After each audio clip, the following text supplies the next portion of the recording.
ನಮಸ್ಕಾರ ಫ್ರೆಂಡ್ಸ್, ಋಷಿ ಸ್ಟಾಕ್ಸ್ಗೆ ಸ್ವಾಗತ. ನಾನು ಈಗೊಂದು ಟೆಕ್ನಿಕಲ್ ಅನಾಲಿಸಿಸ್ ವಿಡಿಯೋ ಮಾಡ್ತಿದ್ದೆ. ಟೆಕ್ನಿಕಲ್ ಅನಾಲಿಸಿಸ್ ವಿಡಿಯೋ ಮಾಡಬೇಕಾದ್ರೆ ನನಗೊಂದು ಇಂಟ್ರೆಸ್ಟಿಂಗ್ ಡೇಟಾ ನೋಡಿದೆ. ಸೊ ಹಾಗಾಗಿ ಆ ಟೆಕ್ನಿಕಲ್ ವಿಡಿಯೋನ ಆಮೇಲೆ ಪೋಸ್ಟ್ ಮಾಡೋಣ.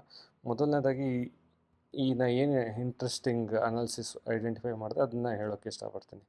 ನೀವೀಗ ನೋಡ್ತಾ ಇರ್ಬೋದು, ಇದೊಂದು ಕಪ್ ವಿತ್ ಹ್ಯಾಂಡಲ್ ಪ್ಯಾಟ್ರನ್ ಅಂತೀವಿ. ಅಂದರೆ ಇಲ್ಲಿಂದ ನೋಡಿ, ಇಲ್ಲಿಂದ ಒಂದು ಕಪ್ಪು, ಇಲ್ಲಿಂದ ಒಂದು ಹ್ಯಾಂಡಲ್ ಪ್ಯಾಟ್ರನ್ ಆಗಿದೆ.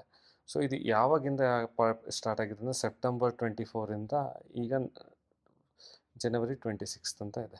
ಸೊ ಇದ್ರ ಪ್ರಕಾರ ಏನು ಹೇಳ್ಬೋದು ಅಂತಂದರೆ, ಇನ್ ಕೇಸ್ ಇಲ್ಲಿ ಏನು ಡೌನ್ ನೋಡ್ತಾ ಇದ್ರಾ, ಫಾರ್ ಎಕ್ಸಾಂಪಲ್ ಇದು -4000 ಪಾಯಿಂಟ್ಸ್ ಡೌನ್ ಇದೆ ಈ ಒಂದು ವರ್ಷದಲ್ಲಿ. ಅಂದರೆ ಇದು ಮ್ಯಾಕ್ಸಿಮಮ್ ಲೋಯೆಸ್ಟ್ ಪಾಯಿಂಟ್ಸ್.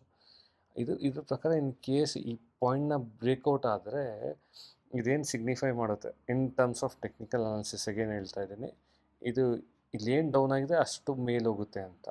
ಅದರ ಅರ್ಥ ಈಗ 26,000 ಇದೆ, ಪ್ಲಸ್ 4,000 ಮಾಡಿದ್ರೆ ಅಪ್ರಾಕ್ಸಿಮೇಟ್ಲಿ 30,000 ಪ್ಲಸ್ ಹೋಗುತ್ತೆ ಅಂತ ಈ ಟೆಕ್ನಿಕಲ್ ಅನಾಲಿಸಿಸ್ಸು ಸಿಗ್ನಲ್ ಮಾಡ್ತಾ ಇದೆ. ಆಯಿತಾ? ಸೊ ಇದನ್ನು ಇಷ್ಟು ಮೇಲೆ ಹೋಗೋಕ್ಕೆ ಎಷ್ಟು ಟೈಮ್ ಬೇಕು?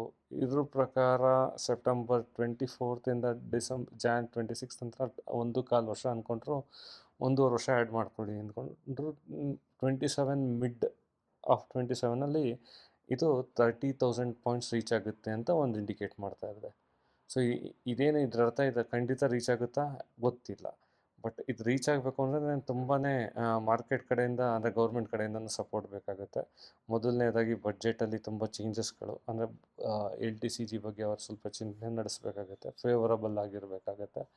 ಈ ಡಾಲರ್ ಡಿಪ್ರಿಷಿಯೇಷನ್ ಏನಾಗ್ತಾಯಿದೆ ಅದು ಸ್ವಲ್ಪ ತಡಿಬೇಕಾಗುತ್ತೆ. ಮತ್ತು FIIs ಈ ಮನಿನ ಹೇಗೆ ಪುಲ್ ಬ್ಯಾಕ್ ಮಾಡ್ತಾಯಿದ್ರೆ ಅದು ಕಡಿಮೆ ಆಗಬೇಕಾಗತ್ತೆ. ಇಷ್ಟೆಲ್ಲ ಆದರೆ ನಮಗೆ ಚಾನ್ಸಸ್ ಇದೆ ನಮ್ಮ ಮಾರ್ಕೆಟು 30,000 ರೀಚ್ ಆಗೋದು. ಅದು ಯಾವಾಗ ಇದು ನೆಕ್ಸ್ಟು 2027 ಮಿಡ್ಡಲ್ಲಿ ಅಥವಾ ಜೂನ್ ಅಷ್ಟರೊಳಗೆ ಇಂಥದ್ದಾಯಿತು ಅಂದರೆ ಎಲ್ಲರಿಗೂ ಖುಷಿನೇ. ನಮಗೂ ಖುಷಿ, ನಿಮಗೂ ಖುಷಿ. ಈ ಮಾತನ್ನ ಹೇಳ್ತಾ ನಾನು ಈ ವಿಡಿಯೋನ ಇಲ್ಲೇ ಎಂಡ್ ಮಾಡೋಕ್ಕೆ ಇಷ್ಟಪಡ್ತೀನಿ. ಇದು ಜಸ್ಟು ಟೆಕ್ನಿಕಲ್ ಅನಾಲಿಸಿಸ್ ಬಗ್ಗೆ ಅಷ್ಟೇ. ನಿಜವಾಗ್ಲೂ ನಡೆಯುತ್ತಾ ಇಲ್ವಾ ನೋಡೋಣ. ನಿಮಗೆ ಈ ವಿಡಿಯೋ ಇಷ್ಟ ಆಗಿದ್ದರೆ ಲೈಕು ಮತ್ತು ಸಬ್ಸ್ಕ್ರೈಬ್ ಮಾಡ್ಕೊಳ್ಳಿ. ಏನಾರ ನಿಮಗೆ ಕಮೆಂಟ್ಸ್ ಇದ್ದರೆ ಫೀಡ್ಬ್ಯಾಕ್ಸ್ ಇದ್ದರೆ ಕಮೆಂಟ್ಸ್ ಮಾಡಿ. Thank you. ಶುಭವಾಗಲಿ.